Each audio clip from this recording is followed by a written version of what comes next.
Hello. This very video is going to talk about a very simple topic.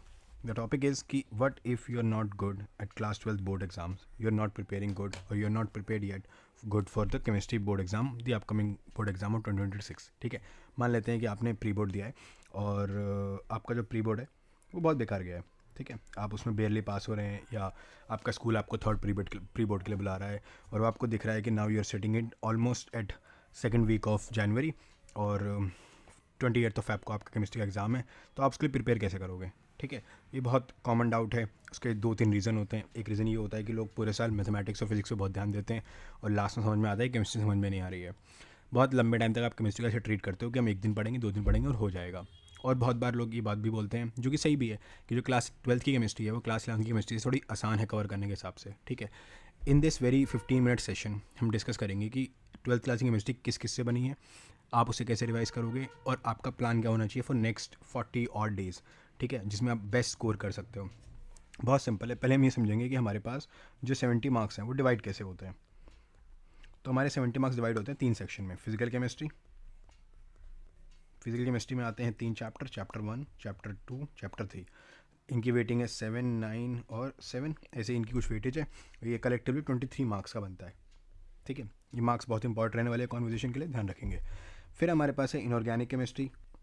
अगर आपके पास पुरानी book है तो आपको पता होगा कि पुरानी बुक्स में 4 इनऑर्गेनिक केमिस्ट्री के चैप्टर थे. अब जो लोग इस साल 12th के बोर्ड दे रहे हैं, लास्ट ईयर जिन्होंने 12th के बोर्ड दिए हैं, उनके पास सिर्फ और सिर्फ 2 चैप्टर हैं, chapter 4 and chapter 5. DNF block and coordination which collectively cost 14 marks each for 7-7. जो लास्ट ईयर का और ये लास्ट ईयर का वेटेज था उसके हिसाब से coordination compound was 8 marks, but अब ऐसा नहीं है. दोनों को 7-7 मार्क्स दिया CBSE ने. हो सकता है कि बोर्ड एग्जाम में एक दो मार्क्स ऊपर नीचे हो जाए, जो होता है, पहले भी बहुत बार हो चुका है. और फिर आपके पास ऑर्गेनिक केमिस्ट्री. और अगर आप केमिस्ट्री में दिक्कत फेस कर रहे हैं तो उसका एक बहुत बड़ा रीज़न होगा कि आपको ऑर्गेनिक केमिस्ट्री समझ में नहीं आ रही होगी. तो आप ऑर्गेनिक कैसे रिवाइज़ करोगे? तो ऑर्गेनिक रिवाइज़ करने का एक बहुत सिंपल सा तरीका है, और वो तरीका ये है कि पहले आप समझो कि 6, 7, 8, 9 ये 4 चैप्टर हैं कोर ऑर्गेनिक केमिस्ट्री, जो कलेक्टिवली ऑर्गेनिक केमिस्ट्री कंसिडर्स करते हैं, विच इज़ ऑलमोस्ट 27-28 मार्क्स. ठीक है, और लास्ट आता है बायोमोलिक्यूल्स. क्योंकि ये सेकंड पार्ट में आता है इसलिए सारे टीचर इसको ऑर्गेनिक केमिस्ट्री बोल देते हैं. टेक्निकली ये बायोकेमिस्ट्री का चैप्टर है, लेकिन ये पूरा चैप्टर, पूरी बुक इज़ 33 मार्क्स, और फर्स्ट पूरी बुक 5 चैप्टर मिला के इज़ 37 मार्क्स. ठीक है, and that's how collectively we come to 70 marks.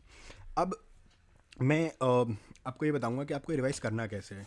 और एक बहुत सिंपल थ्योरी है जो कहती है, जिसे हम कहते हैं ईटिंग द फ्रॉग. तो आप सबसे पहले क्या काम करोगे? सबसे पहले वो काम करोगे जो आपके लिए सबसे ज़्यादा दिक्कत देने वाला है. तो आपको मैं बहुत ज़्यादा सजेस्ट करूँगा कि आप सबसे पहले ऑर्गेनिक केमिस्ट्री स्टार्ट करो. और इसलिए भी बोल रहा हूँ क्योंकि ऑर्गेनिक केमिस्ट्री को डाइजेस्ट करने में, ऑर्गेनिक को समझने में और रिटेन करने में, सिर्फ ऐसा नहीं है कि आपने पढ़ लिया, आपने 2 क्वेश्चंस कर लिए और काम हो जाएगा. आपको एग्ज़ाम में रिटेंशन चाहिए. रिटेंशन मतलब जो आपने पढ़ा, जो आपने समझा, जो आपने लिखा, उसका कलेक्टिव आंसर, कि आप कितने एग्ज़ाम में लिख सकते हो. आप बहुत कॉमन प्रॉब्लम होती है, आपको लगता है हाँ हमने पढ़ लिया, हमें समझ में आ गया, हम परसों एग्ज़ाम देने जाएंगे, हो जाएगा. ऐसा कभी नहीं होने वाला. Retention is a long game. तो अगर आप कभी भी ये वीडियो देख रहे हो तो आप ये समझो कि उसी टाइम से आपको ऑर्गेनिक पे काम करना शुरू करना है, क्योंकि रिएक्शन एक बार में याद नहीं होती है. आपने 2 रिएक्शन देख लिया, आपको समझ में आ गई, हाँ ठीक है ठीक है ठीक है, ऐसे कर लेंगे, बट ऐसा होता नहीं है, ना कभी ऐसा होगा. Retention takes time. ठीक है, तो आई विल सजेस्ट आप ऑर्गेनिक केमिस्ट्री स्टार्ट करो. ऑर्गेनिक केमिस्ट्री स्टार्ट कहाँ से करेंगे? तो अगर आपके लिए chapter 6, chapter 7, chapter 8, chapter 9 from haloalkane to amines, अगर ये चैप्टर आपके लिए लगभग बिल्कुल अननोन है, आपको नहीं पता इनका कंटेंट क्या है, तो आई हाईली सजेस्ट सबसे पहले आप NCERT को रीड करो. ठीक है, और ट्राई करो कि आपको इन टेक्स्ट और एग्जाम्पल क्वेश्चन या समझ में आ जाए, या आप उन्हें याद करना शुरू करो. क्योंकि NCERT of organic chemistry, inside chapter जो क्वेश्चन हैं इन टेक्स्ट और back size, they are very very important. In text example top priority, and then you come down to NCERT question. और अगर आप इनसे फेमिलर हो चुके हो तो अब आप एक चीज़ समझोगे कि मैंने यहाँ पे 26-27 मार्क्स क्यों लिखे थे. मैं इन चैप्टर के बारे में बात क्यों नहीं कर रहा हूँ कि हेलोल्कीन कितने मार्क्स का आ रहा है, अल्कोहल कितने मार्क्स का आ रहा है. क्योंकि ऑर्गेनिक केमिस्ट्री बोर्ड एग्जाम में यूनिट वाइज आती है, ना कि चैप्टर वाइज. ठीक है, क्या मतलब है?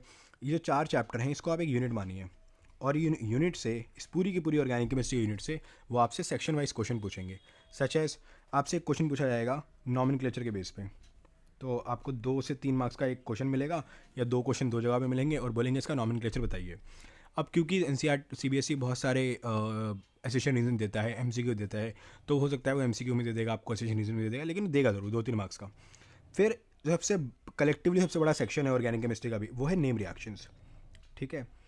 और जब मैंने कहा ना आपको कि आपको ऑर्गेनिक केमिस्ट्री स्टार्ट करनी है फ्रॉम फर्स्ट डे फर्स्ट, और वो डे फर्स्ट है ये, आपको ऑर्गेनिक केमिस्ट्री आनी चाहिए और को नेम रिएक्शन आपको याद होनी चाहिए। अब नेम रिएक्शन कैसे याद होगी, आप पूरी पूरी ऑर्गेनिक केमिस्ट्री में मैक्सिमम 18 टू 22, अगर मैं स्ट्रेच करके डाउस प्रोसेस वगैरह ही बता दूं तो भी 22 टोटल नेम रिएक्शंस हैं, वो आपको बहुत अच्छी तरह याद होनी चाहिए। याद कैसे करोगे, आप स्टार्ट करोगे सुबह, आप सारी नेम रिएक्शन लिखोगे, कोशिश करेंगे कि कहीं से लिस्ट ना निकाली जाए, कोशिश ये की जाएगी कि आप एनसीईआरटी खोलें, एनसीईआरटी में 4 चैप्टर वाइज जाएँ, ढूंढें नेम रिएक्शन कहाँ कहाँ लिखी हुई है, उनको कलेक्टिव लिखना शुरू करें। जब आप पहली बार लिखोगे तो आप मेक श्योर करो कि आप उसकी डिटेल लिखो, एक लाइन, आधे लाइन, 2 लाइन, 3 लाइन की डिटेल लिखो। आप लिखो कि ग्रिग्नार्ड की रिएक्शन लिख रहे हो आप, तो एनसीईआरटी में बहुत सिंपल सी रिएक्शन है, RX plus MG will give you RMgX, ठीक है। उसके बाद RMgX को एनसीईआरटी देता है H2O और वो बनाता है RH प्लस MgOH, ठीक है। ऐसे तो आपको याद होगा नहीं, ठीक है। तो आप क्या करोगे, आप लिखोगे 2-3 कंडीशंस लिखोगे कि ये इसे ऑर्गेनोमेटेलिक कंपाउंड बोलते हैं, इन्हें हम अनहाइड्रस कंडीशन में क्यों रखते हैं, इसमें एसीटोन या ईथर का इस्तेमाल क्यों होता है, ठीक है। They are also reasoning question, और यहीं से आता है हमारा नेक्स्ट टॉपिक, आप एक्सपेक्ट करेंगे रीजनिंग क्वेश्चन, ठीक है। 2-3 मार्क्स के तो रीजनिंग क्वेश्चन बहुत आराम से आएंगे, जो आपसे पूछेगा कि explain why this compound is more reactive than this compound, why this compound has a higher boiling point than this compound, ठीक है। उसके बाद आप आएंगे टेस्ट पे, आपके पास बहुत ही कम टेस्ट हैं पूरी ऑर्गेनिक केमिस्ट्री में। जैसे आपके पास है सबसे पहला टेस्ट जो आप पढ़ते हो क्लास 12th में, वो होता है लूकस टेस्ट, ठीक है। फिर आप पढ़ते हो FeCl3 टेस्ट फॉर फिनॉल, फिर 4-5 टेस्ट आप पढ़ते हो एल्डिहाइड कीटोन कार्बोक्सिलिक एसिड में, namely Tollens, Fehling, haloform. Haloform is the most important test in your syllabus, ठीक है। फिर आप DNP टेस्ट पढ़ते हो, ये DNP टेस्ट हमने लैब में ही पढ़ा होगा। फिर आप अमाइंस में जाते हो, अमाइंस में आप बाय एंड लार्ज 3 टेस्ट पढ़ते हो और 2 बहुत इंपॉर्टेंट है। आप पढ़ते हो Hinsberg test for 1 degree, 2 degree, 3 degree amine, और आप पढ़ते हो carbylamine test for 1 degree amine. ये टेस्ट की आप लिस्ट बनाएंगे और लिस्ट बना के कुछ ऐसा टेबल यूज़ करेंगे। सबसे पहले हम लिखेंगे टेस्ट का नाम कि वो टेस्ट कौन सा है, फिर हम लिखेंगे उसका रिएजेंट, उसमें कौन सा रिएजेंट यूज़ होता है, उसके बाद लिखेंगे उसकी रिएक्शन, और अगर कोई रिमार्क्स हैं, ऑब्जर्वेशन है, जैसे अगर हम मान लें बात करते हैं हिंसबर्ग टेस्ट के बारे में, तो उसमें रिएजेंट क्या यूज़ किया जाएगा, तो उसमें यूज़ करेंगे हम क्लोरोफॉर्म प्लस KOH, सॉरी ये यहाँ आएगा, रिएजेंट यूज़ हो गया। रिएक्शन लिखेंगे तो क्या बनेगा, कार्बेलामाइन या आइसोसाइनाइड, और रिमार्क्स लिखेंगे कि ये सेकंड डिग्री थर्ड टर्शरी में नहीं होता है। अगर कोई PPT बनता है, जैसे सिल्वर मिरर में फॉर्म हो जाए टेस्ट ट्यूब में, या फेलिंग में रेड ब्राउन PPT आ जाता है, तो आप वो मेंशन करेंगे, ठीक है। टेस्ट पे आ गए, रीजनिंग पे आ गए, नेम रिएक्शन पे आ गए। उसके बाद आप जाएंगे for next very important section, और वो है फिजिकल प्रॉपर्टीज़। ये मैं आपको ये बता रहा हूँ कि जब आप क्वेश्चन करेंगे तो आप क्वेश्चन कैसे करेंगे, आपको हर सेक्शन का अंदर एक एक क्वेश्चन आना चाहिए, और ये एग्जाम में ऐसे ही आएगा, सेक्शन वाइज ही आएगा। आप पुराने पेपर को एनालाइज करोगे, आपको समझ में आ जाएगा। जब आप फिजिकल प्रॉपर्टी पे जाओगे तो सबसे सिंपल एग्जांपल देता हूँ मैं आपको, हेलोजन में एक क्वेश्चन है, NCERT में भी है question, despite being polar why alkyl halide are not soluble in water. ये रीजनिंग क्वेश्चन का एक बहुत अच्छा एग्जाम्पल है, और फिजिकल प्रॉपर्टी का रीजनिंग क्वेश्चन का भी बहुत अच्छा एग्जाम्पल है। तो आपको ये एग्जाम्पल आने चाहिए। ऐसे बहुत सारे क्वेश्चन बनते हैं, वो पूछता है आपसे why aniline is not soluble in water but ethanamine is soluble in water, explain why. तो आप लिखेंगे हाइड्रोजन बॉन्ड फॉर्मेशन। फिर वो आपसे क्या करेगा, फिजिकल प्रॉपर्टी में बहुत सिंपल क्वेश्चन होता है, या तो वो आपसे सॉल्युबिलिटी के बेस पे क्वेश्चन पूछ लेगा। वो आपसे पूछेगा बताइए ethanol will be more soluble और इथेनामाइन, ठीक है, या इथेनामाइन एंड वाई, ठीक है। और अगर आप NCERT में पढ़ेंगे फिजिकल प्रॉपर्टीज़ ऑफ अमाइंस में जाएंगे, तो आपको ये सेम क्वेश्चन मिलेगा, बस फ़र्क ये होगा कि उसमें इथेनॉल की उसमें इथेनामाइन की जगह शायद ब्यूटेनामाइन लिखा हुआ है, लेकिन ये सेम क्वेश्चन है, क्योंकि NCERT अपनी राइटिंग को बहुत यूज़ करता है बोर्ड एग्जाम में, तो NCERT आपको पढ़ना ही पढ़ना है। तो फिजिकल प्रॉपर्टी से क्वेश्चन आएगा, उसके बाद आप जाएंगे और सबसे ईजी टू कैच टॉपिक पे जाएंगे, इसका नाम है मैकेनिज्म। अब मैं क्यों बोल रहा हूँ कि ये ईजी टू कैच टॉपिक है, पूरी NCERT में, अगर आपके पास पुरानी NCERT है तो उसमें मैक्सिमम 4, नई NCERT है जो आपका सिलेबस भी है, तो उसमें 3 मैकेनिज्म्स हैं और तीनों एक ही चैप्टर में हैं, and the chapter is alcohol phenol ethers.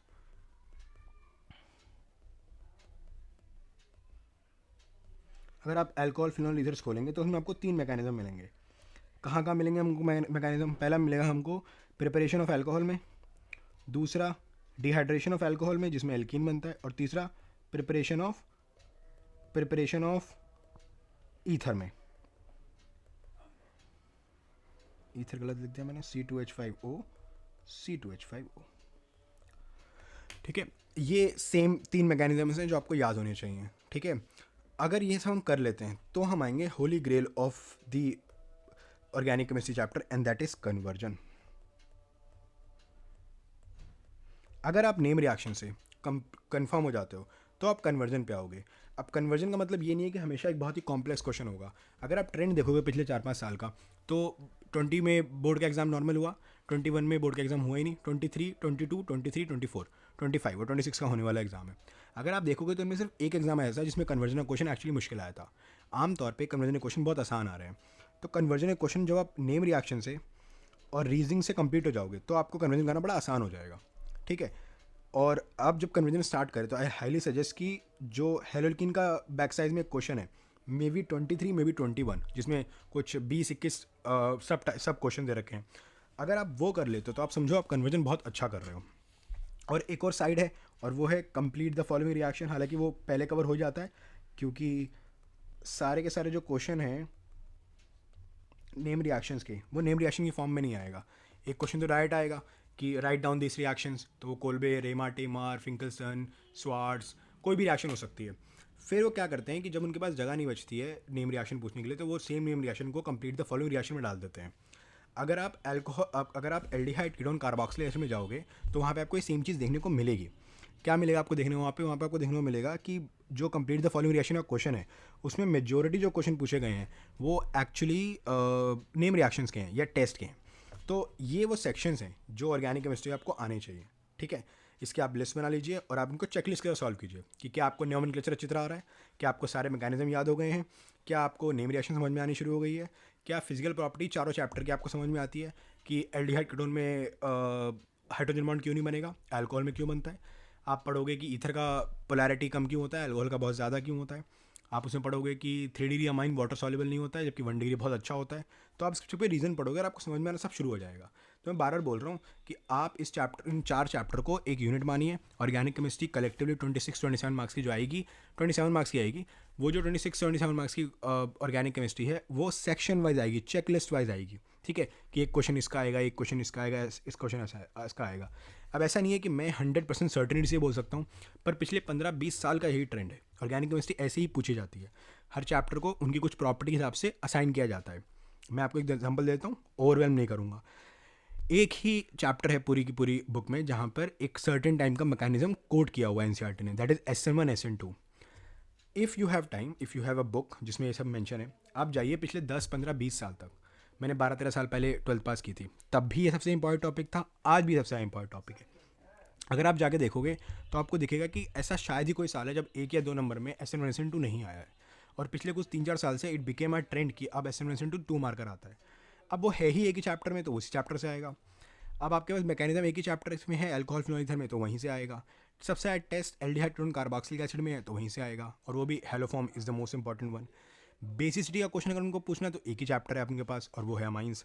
तो इसलिए मैं बार बार बोल रहा हूँ आपको कि ऑर्गेनिक केमिस्ट्री जब रिवाइज करोगे, given your short period of time, पूरे साल पढ़ा है आपने तो कोई तो दिक्कत ही नहीं है, आपको ज़रूरत ही नहीं है इस चीज़ की। लेकिन आप शॉर्ट टाइम पीरियड में जा रहे हो तो आप ध्यान रखोगे आपको इस तरीके से पढ़ना है। तो इनमें से अगर आप 6-7 टॉपिक मैंने लिखे उनमें 5 भी आप कर लेते हो तो you are looking comfortably at 15-20 marks. ठीक है, practically speaking. Now the other chapter that we have to deal with second book is called biomolecules. ठीक है, और बहुत ज़्यादा चांस है कि अगर आप एक PCM के बैकग्राउंड के बच्चे हैं, आपके पास बायोलॉजी नहीं थी, तो इस चैप्टर का फोबिया है आपके दिमाग में बिना किसी रीज़न का। आपको लगता है चैप्टर आपको समझ में नहीं आएगा, बट ये चैप्टर इतना मुश्किल है नहीं। अगर मैं इसको थोड़ा एक्सप्लेन कर दूँ, क्योंकि चैप्टर 7 मार्क का है। ठीक है, फ्री के 7 मार्क्स नहीं खो सकते आप। तो अगर मैं सिर्फ इसके टॉपिक ब्रेकडाउन पे जाऊँ तो पहला टॉपिक क्या है, शुगर, कार्बोहाइड्रेट्स, सैकराइड्स, एक ही बात है, प्रोटीन। फिर क्या है, फिर आप जब बुक में जाओगे तो आपको दिखेगा कि आफ्टर शुगर, आफ्टर कार्बोहाइड्रेट्स एक ही चीज़ होती है, प्रोटीन। उसके बाद जितने टॉपिक हैं वो सब सिंगल वर्ड सिंगल टॉपिक हैं। जैसे एंजाइम है, एंजाइम क्या होता है, तो एंजाइम बायोकैटलिस्ट होते हैं। वाइटामिन है, वाइटामिन क्या होता है, तो वाइटामिन आपको सबसे पहले पढ़ना शुरू करना है एक्चुअली, क्योंकि याद हो जाएगा। और आज याद ही करना है आपको कि 2 टाइप के वाइटामिन होते हैं, vitamin fat soluble vitamin and water soluble vitamin. B12 exception होता है। वाइटामिन ए की कमी से कौन सी बीमारी होती है, वाइटामिन ए का सोर्स क्या होता है। इसके बाद जो लास्ट टॉपिक बचता है वो होता है न्यूक्लिक एसिड। अब क्योंकि ज़्यादातर जो बच्चे नॉन बायो के हैं उनको लगता है कि ये बहुत ही मुश्किल होगा, पर अगर आप ध्यान से एनसीईआरटी पढ़ोगे तो एन मुश्किल से एक पेज भी खर्च नहीं करता है टेक्स्ट में, ठीक है, कुछ खास कंटेंट नहीं है उसके अंदर। अगर आप खाली ये पढ़ लो कि न्यूक्लियोसाइड क्या होता है और न्यूक्लियोटाइड क्या होता है, you have a very good chances कि आप इसका क्वेश्चन सॉल्व कर लोगे। न्यूक्लियोसाइड न्यूक्लियोटाइड क्या होता है और type of mRNA type of RNA क्या होते हैं, ठीक है। अब जो बच्चे ऑलरेडी जिनके पास बायोलॉजी है, उनके पास पूरा चैप्टर है इसको लेके, तो उनके लिए बड़ी दिक्कत नहीं है। लेकिन जिन बच्चों के पास बायोलॉजी नहीं है, उनको लगता है mRNA tRNA RNA क्या होता है, बट अगर आप वो लास्ट पैराग्राफ पढ़ लोगे ना खाली, जहाँ पे वो RNA DNA का स्ट्रक्चर दे रखा है, that is enough to cover this part, ठीक है। ये दोनों पार्ट आपको कलेक्टिवली 1-2 मार्क्स दिलवा सकते हैं। वाइटामिन से क्वेश्चन आता है, न्यूक्लियस से क्वेश्चन आता है। जो मुश्किल चीज़ है आपको ये लगता है, ठीक है। और मैं इस पे ज़्यादा टाइम दे रहा हूँ ताकि आप ये समझ सको कि इसको हम कैसे ब्रेक डाउन करेंगे। देखो, शुगर पढ़ने का बहुत सिंपल तरीका है। शुगर क्या होता है? कार्बोहाइड्रेट को शुगर बोलते हैं, ठीक है। आपके पास 3 तरह के कार्बोहाइड्रेट है एनसीईआरटी में, मोनोसेक्राइड्स, डायासेक्राइड और पॉलीसेक्राइड, ठीक है। अब मैं आपको बोल रहा हूँ आसान है, क्यों बोल रहा हूँ। मोनोसेक्राइड में एनसीईआरटी सिर्फ 2 केमिकल फार्मूला लिखता है, सिर्फ 2 केमिकल फार्मूला, 2 कंपाउंड बोलता है, नॉट फार्मूला, सॉरी। 2 कंपाउंड है, ग्लूकोज एंड फ्रक्टोज। अगर आप नोटिस करोगे दोनों का केमिकल फार्मूला सेम है, C6H12O6, ठीक है। तो आपको नए स्ट्रक्चर, नए बहुत सारे फार्मूलाज नहीं पढ़ने हैं। डाइसेक्राइड का, मोनोसेक्राइड का और पॉलीसेक्राइड का, तीनों ही केसेस में एनसीईआरटी ने एक ही फार्मूला दिया है आपको। मोनोसेक्राइड का एक फार्मूला है C6H12O6, ग्लूकोज फ्रक्टोज। डाइसेक्राइड में 3 कंपाउंड दे रखे हैं एनसीईआरटी में, maltose, fructose, sorry maltose, lactose और सुक्रोज। तीनों का फार्मूला सेम है, C12H22O11। ऐसे ही पॉलीसेक्राइड के एनसीईआरटी ने 3 एग्जाम्पल दे रखे हैं आपको, स्टार्च, ग्लाइकोजन एंड सेलुलोज। तीनों में एक कॉमन बात यह है कि वो सब ग्लूकोज से बनते हैं। ये रहा ग्लूकोज का फॉर्मूला, इससे आप वाटर रिमूव कर दो, क्या बचेगा? C6H10O5। बस इन तीनों का एक एक फॉर्मूला दे रखे हैं। तो अगर आपको कभी क्वेश्चन पूछता है कोई कि what is the chemical formula of maltose, what is the chemical formula of sucrose और what is the chemical formula of lactose, तीनों का फॉर्मूला सेम है, एब्सोल्युटली सेम है, ठीक है। आपको इसमें पढ़ना क्या है फिर? कार्बोहाइड्रेट पढ़ेंगे कैसे? फॉर्मूला कम से कम मैंने आपके लिए ये ईजी कर दिया कि आप स्टार्ट कैसे करोगे। आपको ये डर नहीं होना चाहिए कि बहुत तरह के केमिकल फॉर्मूला पढ़ रहे हो। जो डर आपको लगता है स्टार्टिंग में, अगर आप पीसीएम के हो तो आपको लगता है बहुत सारे स्ट्रक्चर है, अभी के लिए छोड़ दो। Let's go two reactions and definition, जो इंपॉर्टेंट है। आप जब जाओगे और ग्लूकोज पढ़ोगे तो ग्लूकोज में आपको मिलेंगी खूब सारी रिएक्शंस, ठीक है। और वो आपको याद करनी है, समझनी है या रट्टा मारनी है। ये तीनों कर सकते हो, तीनों में से कोई एक तो आपको करना ही पड़ेगा, क्योंकि एग्जाम में क्वेश्चन आएगा। वो बोलेगा ग्लूकोज अगर रिएक्ट कर रहा है HNO3 के साथ तो क्या बनाएगा, Br2 के साथ रिएक्ट कर रहा है, ब्रोमीन वाटर का रिएक्ट कर रहा है तो क्या बनाएगा। ये बहुत इंपॉर्टेंट क्वेश्चन है, ठीक है। ये आपको पता होना चाहिए। ग्लूकोज में सबसे इंपॉर्टेंट चीज़ है उसकी रिएक्शंस, आपने उसका जो स्ट्रक्चर है वो आपने कैसे ऑब्टेन किया। आप जब डाइसेक्राइड पे आओगे और पॉलीसेक्राइड पे आओगे तो ये वाला पार्ट बन जाता है मोस्टली थियोरेटिकल। कैसे बन जाता है थियोरेटिकल? क्यों कह रहा हूँ मैं थियोरेटिकल? क्योंकि जब डाइसेक्राइड आप पढ़ोगे, डाइसेक्राइड में सिर्फ आपको मिलेंगी थ्योरीज, जैसे what is invert sugar, what is reducing sugar, ठीक है। कौन रिड्यूसिंग शुगर नहीं होता है, ये आपको पढ़ाया जाएगा। उसके बाद आपको पढ़ाया जाएगा व्हाट इज ग्लाइकोसिडिक लिंकेज, ठीक है। फिर आप आएंगे पॉलीसेक्राइड में। पॉलीसेक्राइड में सेम चीज़ है, 3 कंपाउंड है, सेलुलोज, स्टार्च एंड ग्लाइकोजन। सबसे इंपॉर्टेंट है पॉलीसेक्राइड में स्टार्च। एनसीईआरटी खोलोगे दिखेगा आपको, स्टार्च के लिए आधा पेज भरा हुआ है। ग्लाइकोजन और सेलुलोज मिला के 4 लाइनें नहीं बनती हैं। तो स्टार्च आप ध्यान से पढ़ोगे, 2 चीज़ों मिलकर बनता है, अमाइलोज, अमाइलोपेक्टिन, ठीक है। अभी हम सिर्फ चैप्टर का ब्रेकडाउन पढ़ रहे हैं, ठीक है, इसलिए मैं थोड़ा जल्दी जल्दी बोल रहा हूँ ताकि आपको बस समझ में आए पढ़ोगे कैसे। मैं बस आपका फेयर दूर करने की कोशिश कर रहा हूँ कि आप इसे कंप्लीट कैसे करोगे। आपको ये वाला पार्ट ध्यान से पढ़ना है। अमाइलोज कितना होता है? 15-20% होता है। वाटर सॉल्युबल कौन होता है? अमाइलोज होता है। क्यों होता है? क्योंकि लीनियर चेन होती है, ठीक है। This is the all part of carbohydrate. इतना मुश्किल पार्ट में सिर्फ 3 चीज़ें आप याद रखो। पहला, all sections mono, di, poly, they all have same chemical formula, A। B, reaction सिर्फ ग्लूकोज की है, ध्यान से पढ़नी है। सेकंड, 2 पॉइंट हो गए, फॉर्मूला सेम है और रिएक्शन किसकी पढ़नी है? ग्लूकोज। थर्ड, इसमें बहुत सारी छोटी डेफिनेशन गिवन है जो मैं यहाँ लिख रहा था, invert sugar, reducing sugar, glycosidic linkage. You have to memorize these definitions, ठीक है। अब आते हैं लास्ट पार्ट पे फॉर दिस पार्ट। जो फर्स्ट बुक का ब्रेकडाउन है वो नेक्स्ट पार्ट में हम लोग सॉल्व करेंगे। तो प्रोटीन हम कैसे पढ़ेंगे? तो प्रोटीन पढ़ने से पहले आपको ये समझना है कि प्रोटीन का सेक्शन बहुत छोटा है, अमीनो एसिड सेक्शन ज़्यादा बड़ा है। तो उसमें आपको डेफिनेशन पढ़ाई जाएगी कि व्हाट इज़ पेप्टाइड लिंकेज। ठीक है, तो आप पेप्टाइड लिंकेज ध्यान से पढ़ेंगे। उसके बाद आपको पढ़ाया जाएगा पेप्टाइड लिंकेज का बॉन्ड क्या होता है, ये होता है। ठीक है, पेप्टाइड लिंकेज का बॉन्ड आपको ध्यान से पढ़ना है। फिर हम उसमें पढ़ते हैं कि ज़ुइट्राइन क्या होता है, डेफिनेशन है अगेन।